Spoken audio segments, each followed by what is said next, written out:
Hello, so welcome to my channel. So in this channel I share tips about scholarship, and today I'm going to talk about the Chevening Scholarship, which is open now, and I wish everyone applying success. But in this video I'm going to share you some particular updates. So there have been like some slight changes to the scholarship application, so stick around and watch the video to the end, and I'll also give you tips along the way. So first of all, now, so when you try to register and you pass through the eligibility check, they're going to send you a code. Kindly take note of that code and keep it somewhere, because anytime you have to like log in to complete your application, you need to input the code again. But anyway, there's no issue there. If you misplace the code, you are able to like retrieve it through like the method you put like your phone number. But it's better for you to just store the code somewhere so you don't go through the process of trying to recover the code to complete your application.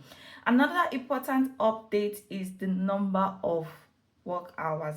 So now this time, Chevening is specific that they are calculating your work experience based on the time you complete your undergraduate degree, and the minimum now is 2 years or 2000, not less than 2800 hours.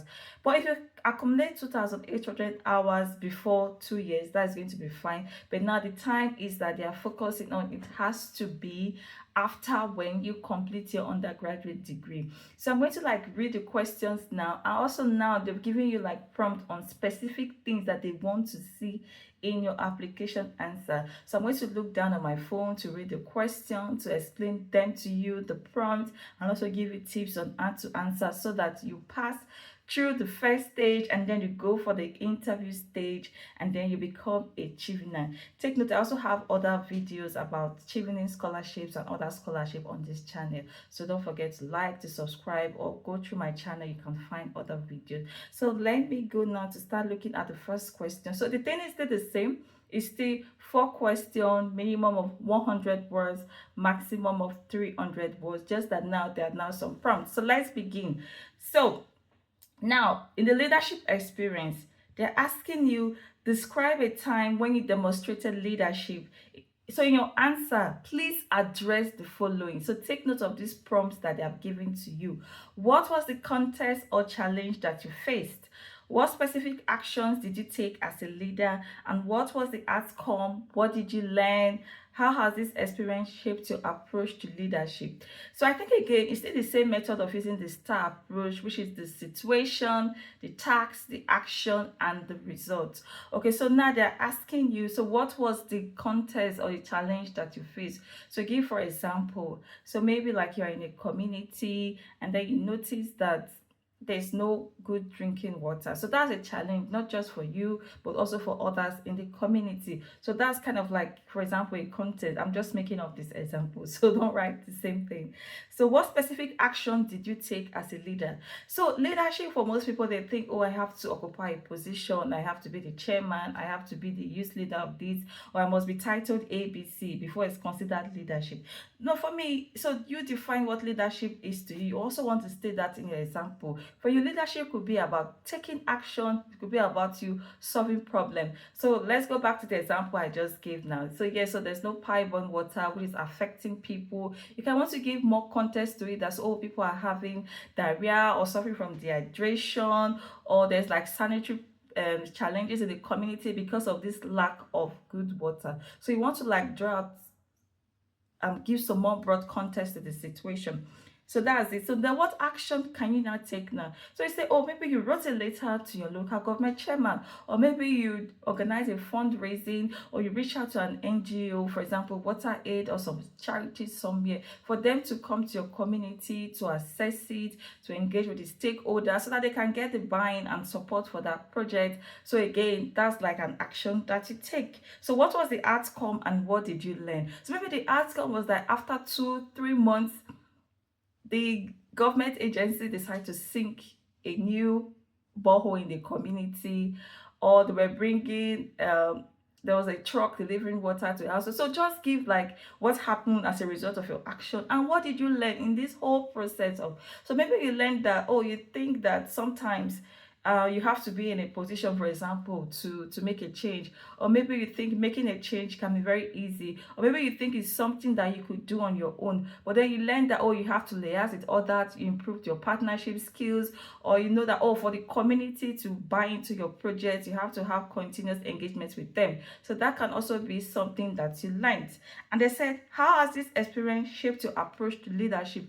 Remember, they want to see this prompt in your answer. So you can say, has it changed my approach to leadership? Also, maybe before you think that, oh, you're someone who is like, oh, I can do it all kind of person, or maybe I'm a instruction and made from a top ground approach. So maybe you've learned from this experience that you have to collaborate with others. You improved maybe like your partnership skills, you improved your communication skills, you improved your fundraising skills. So just different things here and there. So for it's ideal that you give more than one example. So in this your answer, also use the same method to kind of like answer the prompt, these 4 prompts that they've given to you, to illustrate it to your other example. So I hope that is helpful. So if you are getting value, don't forget to like and subscribe. And remember, there are also other videos about Chevening and other scholarship in my channel.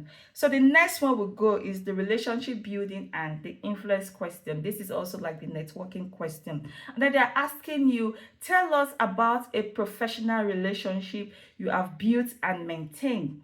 In your answer, again, they've given you some prompt. They say, please address how was the relationship formed and what made it important.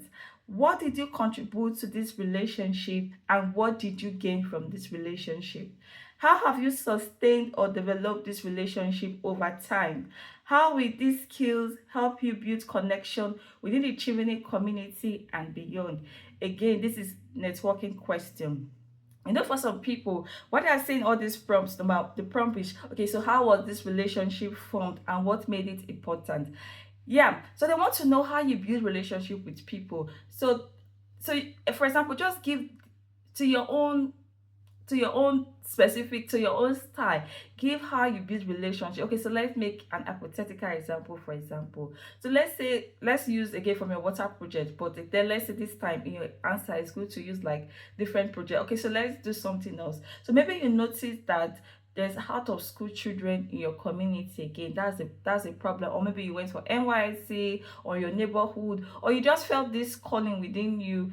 You notice, oh, when you read the new statistic, there's a growing rate of, oh, there's a lot of out of school children in this area. So for you to do that, you're not the Ministry of Education, maybe you don't run an NGO in that project, or you really don't have enough resources to do it on your own. But then you notice there's this executive director of this charity, or someone who works in this charity that can help you to address this challenge. So what do you do? So how would you cultivate relationship with that person? Will you first of all write an email to introduce yourself to the person? Will you follow the person on social media? Would you go to an event where the person is attending? Or how will you sort of like have this dialogue or situation? That's what they're saying, to trying to note it, asking you that how do you form relationship and what made it so important. So yeah, so you can list out this step to say, oh, so when I noticed this challenge, I wrote a letter to introduce them, and then highlighting what I can do for this community. Remember, keep it brief and simple. Then they're not asking you again, how did you contribute to this relationship, and what did you gain? Because what they're asking is that some people, they're like parasites. They're always just wanting to take from a relationship just to achieve your goal. But now they're asking you again, irrespective of you're trying to build this connection, you're trying to use someone or an organization to achieve your dream. So they're asking you, how do you cultivate this relationship? So you can say, oh, how do you contribute to this relationship? Is maybe you're also sending them access to more donors, or you also know other people that you can get from. So you partnered with this organization, or you share other resources with the CEO, like conference and other stuff like that. You understand? So you can say that. And then they're asking you again, so what did you gain? So it's like, oh, in building this relationship, I was able to mobilize resources, or things like that. You can say that. Or you're able to achieve your dream of like taking 200 or 100 or 50 children, paying their school fees, stuff like that. And how do you sustain this relationship over time? So Chevening is like, oh, they don't want you to sort of like have just one time relationship with someone, and then you achieve your dream, and then you leave that person. So they want to see, because in the community they want to see how engaging you are and how will you contribute over time. So you can say something that, oh, so even when we achieve this dream, I still send them reports, or I still I build this relationship with this person, we still collaborate on more projects, or I send conference opportunities. I just check in with this person once in a while, So just think about what applies to you and how to deal with this question. And then they're now asking you again, how will these skills help you build connection within the Chevening community and beyond? So now, so let's say you've achieved like these various ways of knowing how to build connection with people. So they're now asking you now, how will you use these skills to now build connection within the Chevening community and beyond? So you want to say something like, oh no, so having learned, so building this partnership with this person, this is how I'm going to like apply these skills, because I know that, oh, within the Chevening community there are great alumni. So if I want to run this project, I can send an email, stuff like that. You can keep thinking of all that ways that you continue to build connection with this person. So the third question is your course choice and global challenge. So they're asking you, explain your first choice of university, a course and university. So please relate your answer to one of the UK priority areas for Chevening, as referenced on the Chevening website here. So there's a link there. So what is the specific priority area you wish to address? Number one prompt they're giving to you. Another prompt, how will your choosing course equip you to contribute to addressing this theme? Another prompt, why have you selected your particular university in the UK? Again, another prompt, how do you plan to immediately apply the knowledge or skills you will gain after your studies? So this is like giving you various prompts. So now, in your course choice and the global challenge question here, so explain what is this priority area you wish to address. So if you go to the UK website, you can find that information on their Facebook channel. Most the UK government agency, the work that they do, you can find it in their website. You can check their website in your country and also their social media to see the kind of project. Now look about the strategic priorities that the UK government is focusing on, and think which of them, the kind of work that you do, how does it align to that? And again, they're asking you, how will your choosing course equip you to contribute to this team? So think about what you are studying and find a way that is contributing to one of the theme of the UK government priority in your country. And then again, think, why have you selected your particular university? So it's up to you to decide. Is it because of the lecturers there? Is it because of the specific modules? It depends on the kind of research, the kind of, don't just be vague to say, oh, they have good academic, almost, I think the universities in the UK, they have good academic directors, they have good research equipment, they have, so you want to be specific to say the lab ABC, they have this specific equipment. And if I use it to I learn how to use this, I'm able to discover some specific microorganisms, and I can apply this knowledge, when I come back home, to train. Do you understand? All this lecturer is an expert in this particular field, and I believe that if I study here, I will have access to this lecturer to gain from, you want to go in depth. Do you understand? Don't just talk about the ranking again. And they talk about the city. Is there anything special about the city? So maybe the city, they are known to be the leader in sustainability. Do you understand? Or is there some specific organization that in that city, or the policy, so think about, do your research broadly to know why you have chosen your university and list it there. And then I ask you again, how do you plan to immediately apply the knowledge or skills you gain after your studies? So think about it. I think this should tie to your career plan. So think about, so like I say, so if you learn some specific methods, what do you want to do with those methods? How would they help you to achieve whatever? Do you understand? So this is just what this question is asking you. So let's move on to the fourth question now, which is career plan and impact. So now they're asking you to outline your medium and long-term career plans. They say, so please relate your answers to a key challenge or priority facing your country or region. What impact do you intend to make in your home country or region? How does your career plan connect with your course of study and the challenge or priority that you have identified as an individual? So what barriers or obstacles might you face, and how will you overcome them? And how will being a Chevening scholar help you achieve your ambition? So again, I'll break down, but then if you have any questions, don't forget to leave them in the comment box. I'll respond to them. And like I said, I also have other videos about Chevening and other scholarship in this channel, so you can look at it. And then again, don't forget to subscribe also. So for career plan and impact, that's told you outline your medium and long-term career goal. So relate your answer again. There's very specific. Remember, they are giving you prompt. They say to a specific priority or challenge facing your country or region. So remember, in answering your question, let there be a flow. It's not in example one, and let everything tie together to like the course you want to study. Maybe you're talking about youth restiveness and you're not trying to do a course on youth development. Your example two, you're giving climate change. Example three, you're giving violence.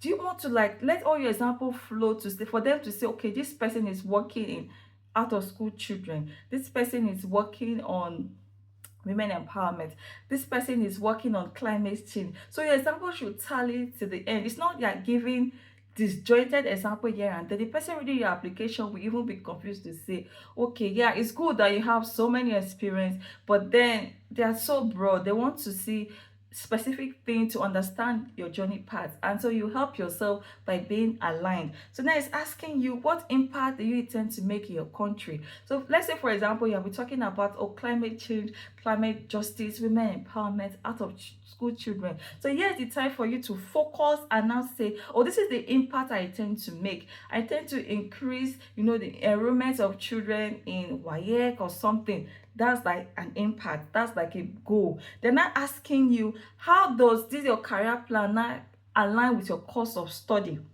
and the challenge priority that you have identified? So remember what I'm saying. So let's say you're trying to work on out of school children. So yeah, we say, oh, now I'm trying to study MSc education policy so that I can lobby with the government, learn new skills, and strategy to work around these areas. So are you sort of like understanding? Yeah, so this is going to be helpful. And then again, they're asking you, what barriers or obstacles might you face and how will you overcome them? It's good to have this broad goal to say, oh, I'm going to change this, oh, I'm going to do this, oh, I'm going to do that. But then they know that you can't do it without challenge.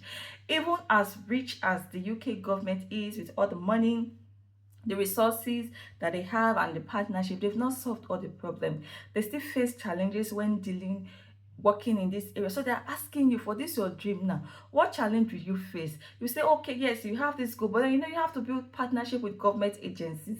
And sometimes how this government agency can be, they're slow in being responsive to answers and things like that. So that's like a challenge to say, although this is my intention to achieve this, but I know that sometimes the ministry might go on strike. Sometimes I know the ministry, they might be not responsive. So you have identified this challenge, because there's no goal that comes without no challenge. How will you address it to say, remember, oh, you build relationship skills to say, do you know what? I've already built relationship with this person who works there. Or because of through my relationship skills and what I will learn from my course, I will present, research-based evidence. I will continue to lobby. Say, oh, maybe one of your units, it has a module on lobbying to driving change. Oh, so through this module on lobbying to driving change, I will know how to engage more with stakeholders, in my country to build partnership. And also to say, oh, I know other Cheveners or other alumni or people working in these areas. I'll build partnership and collaboration to make it easy for me, to assess this thing and make a difference in this area. I hope that it's making sense what I'm saying. So do you understand it now? So give like this, remember to follow this little prompt here and there to answer this question. And then they've asked you now, how will being a Chevening scholar help you achieve your ambition? Yes, you say, a Chevening scholar will help me achieve my ambition. One, by funding my studies. I know if I go to the UK, I will acquire world quality education that will help me to drive this my goal related to your long term, and also the challenge you are trying to address to make me improve my skills on how to like address this issue of out of school children or climate justice, or again a situation to say, oh, I know Chevening scholars that are very impactful, and this Chevening, I know within the Chevening community there are a lot of change makers. So being part of this network, I will have access to resources to build collaboration, to build partnership. So do you understand the whole broad of scope? So I think by the time you follow these little prompts here and there, it will be helpful for you in your answer. So like I said, there are other videos in these channels. Look at them, and if you've gotten value from this, leave your comments. Don't forget to like and share it with others.